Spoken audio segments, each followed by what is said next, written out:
दोस्तों, आज यानी 10 अप्रैल को भारत के चौथे प्रधानमंत्री मोरारजी देसाई की पुण्यतिथि है। मोरारजी देसाई 29 फरवरी 1996 को जन्मे थे और 10 अप्रैल 1995 को उनका निधन हुआ। वे एक सख्त किस्म के गांधीवादी और दीवानगी की हद तक ईमानदार थे। शराबबंदी भी उनका जुनून था।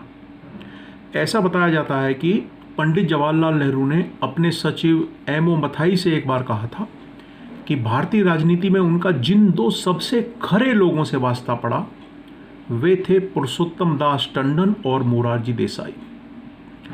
प्रधानमंत्री बनने से पहले मोरारजी देसाई मुंबई के मुख्यमंत्री, देश के गृह मंत्री, वित्त मंत्री और उप प्रधानमंत्री भी बने थे। वित्त मंत्री के रूप में सबसे ज़्यादा 10 बार बजट पेश करने का रिकॉर्ड उन्हीं के नाम है। और देखिए, वे भारत के पहले राजनेता और प्रधानमंत्री थे जिन्हें भारत का सर्वोच्च नागरिक सम्मान भारत रत्न मिला। साथ ही पाकिस्तान का सर्वोच्च नागरिक सम्मान निशान पाकिस्तान भी मिला। इन सब विशेषताओं के बीच जो एक विशेषता हमें मोरारजी देसाई के व्यक्तित्व की ओर खींचती है वह है उनकी अपना स्वयं का मूत्र पीने की आदत। इस आदत ने न केवल भारतवासियों को बल्कि अमेरिकियों का ध्यान भी अपनी ओर तब खींचा जब मोरारजी देसाई अमेरिका की यात्रा पर गए थे। अपने अमेरिकी दौरे के दौरान ABC न्यूज़, वहाँ का जो चैनल था, उसके साथ बातचीत में मोरारजी देसाई ने स्वीकार किया था कि वे अपना पेशाब पीते हैं। इस चैनल के शो 60 मिनट्स में करीब आधा समय मोरारजी देसाई ने अपनी यूरिन थेरेपी की विशेषता के बारे में ही बोला था। इस दौरान उन्होंने कहा था कि चूंकि भारतीय लोग महंगा इलाज नहीं करवा सकते, इसलिए वे मूत्र सेवन में बीमारी का इलाज ढूंढ सकते हैं। यह उपचार की एक वैकल्पिक और कारगर विधि है। मोरारजी देसाई ने यह भी कहा था कि यदि पेशाब से आंखों को धोया जाए तो जीवन में कभी भी मोतियाबिंद की शिकायत नहीं रहेगी। मोरारजी देसाई ने स्वयं मूत्रपान को करोड़ों भारतीयों के लिए संपूर्ण और सबसे सस्ता चिकित्सा उपाय बताया था। मोरारजी देसाई द्वारा मूत्र पीने की आदत का खुलासा भारतीय खुफिया एजेंसी रॉ के पूर्व अधिकारी बी रमन की किताब काउबॉयज ऑफ रॉ से भी होता है।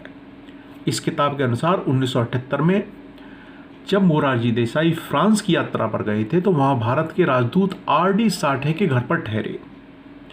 देसाई जब यात्रा पूरी करके भारत लौट आए तो इसके तुरंत बाद रॉ के अधिकारी बी रमन भारतीय राजदूत साठे के फ्रांस स्थित घर गए थे।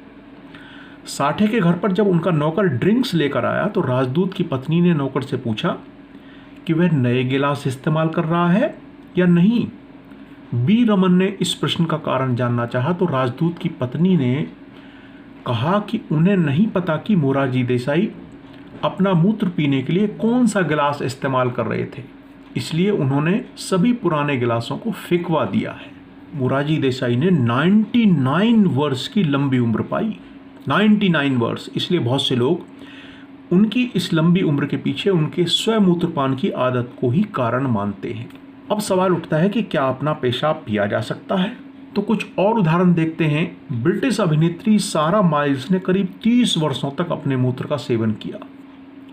बेसबॉल खिलाड़ी मोइसेस अलोयू अपने हाथ पर मूत्र का इस्तेमाल करते रहे हैं।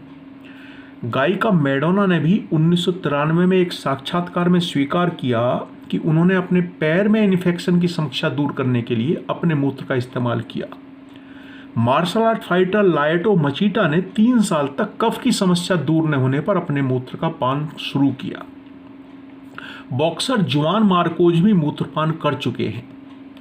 मध्य प्रदेश के गांव अमारपुर के निवासियों द्वारा अपना मूत्र पीने की रिपोर्ट भी मीडिया में छपी है। भारत में कई चिकित्सक इस वैकल्पिक चिकित्सा पद्धति की प्रैक्टिस भी करते हैं। जुलाई 2012 में एक घटना हुई जिसमें विश्व भारती की कक्षा 5 की एक बच्ची द्वारा बिस्तर गीला करने पर स्कूल की वार्डन ने बच्ची को अपना मूत्र चाटने पर मजबूर कर दिया था। सब लोग जहां वार्डन की आलोचना कर रहे थे, वहीं स्वामी अग्निवेश ने इसे बच्चों द्वारा बिस्तर गीला करने की समस्या का पारंपरिक इलाज बताया था। स्वामी अग्निवेश ने कहा था कि उन्हें जवानी तक बिस्तर गीला करने की समस्या थी और उन्होंने इस समस्या से छुटकारे के लिए स्वमूत्र चिकित्सा पद्धति का ही सहारा लिया था।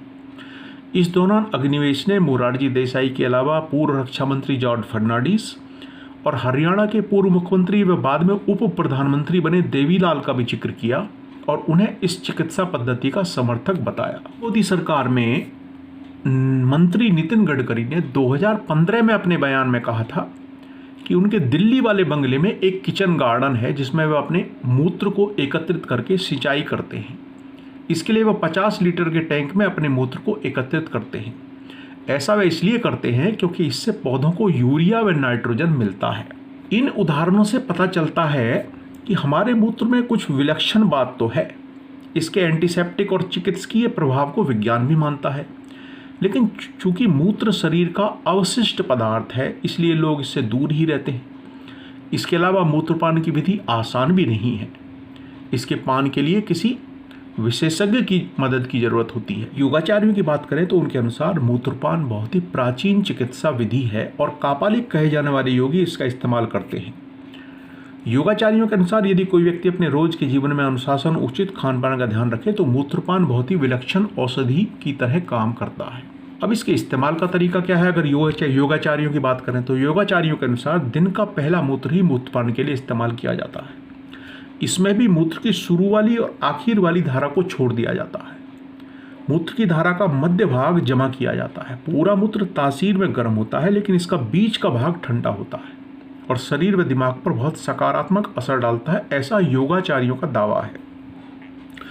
योगियों की माने तो शिवम्बू कहा जाने वाला मूत्र का यह बीच का हिस्सा शरीर की रोग प्रतिरोधक क्षमता बढ़ाता है, थकान को पास नहीं फटकने देता और मोटापा, हाइपरटेंशन, थायराइड, अस्थमा, डायबिटीज, त्वचा की एलर्जी और अनेक अन्य रोगों में फायदा पहुंचाता है।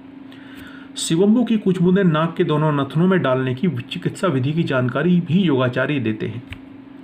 अगर सुबह सुबह नाक में ये बूंदें डालकर गहरा सांस लिया जाए तो शिवम्बू नाड़ियों को खोलने में मदद करता है, ऐसा योगाचार्यों का दावा है। यह शरीर में अंदर तक जाकर गले के रोगों, छाती में जकड़न, साइनस और मस्तिष्क की कार्य क्षमता को दुरुस्त करता है। रोम के इतिहास में भी मूत्र से दांत चमकाने का जिक्र मिलता है। कुछ अन्य धर्मों में भी इसका वर्णन है। जहाँ तक विज्ञान की बात है तो हमारे पेशाब में पानी और यूरिया के अलावा थोड़ी थोड़ी मात्रा में हजारों यौगिक, हार्मोन्स, एंजाइम्स और मेटाबोलाइट होते हैं। तकनीकी रूप से मूत्र खराब पदार्थों वाला तरल नहीं है, बल्कि इसमें अनेक हार्मोन्स, मिनरल और एंजाइम होते हैं।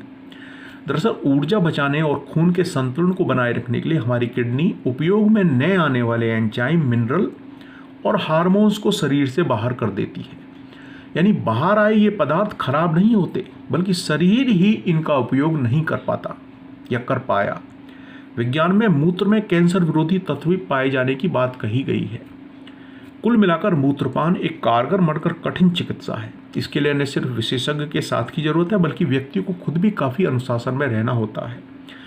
यदि आप रोगों से परेशान हैं और ऐसी चिकित्सा करना चाहते हैं तो किसी योगाचार्य अन्य विशेषज्ञ की सलाह जरूर लें। खुद से कुछ भी ना करें। हाँ, मूत्र का बाहरी इस्तेमाल बेखटके किया जा सकता है। हाथ पैरों की त्वचा पर किसी भी प्रकार के दाग, इन्फेक्शन, चोट, खाज, खुजली आदि में मूत्र लाभकारी बताया गया है। कई विशेषज्ञ सांप के काटने की स्थिति में भी डॉक्टर की मदद पहुंचने से पहले घाव पर मूत्र के इस्तेमाल की सलाह देते हैं। इस वीडियो को सुनने वाले लोग यह भी ध्यान दें कि मोरारजी देसाई राजनेता थे, मुख्यमंत्री, वित्त मंत्री, उप प्रधानमंत्री और प्रधानमंत्री रहे, साधन संपन्न थे। उनके लिए चिकित्सकों की फौज मौजूद थी। यदि वह स्वयं मूत्र का सेवन करते भी थे तो चिकित्सकों की देखरेख में करते रहे होंगे। इसलिए कोई भी व्यक्ति स्वयं से स्वयं मूत्रपान का प्रयास न करे, यह हानिकारक हो सकता है।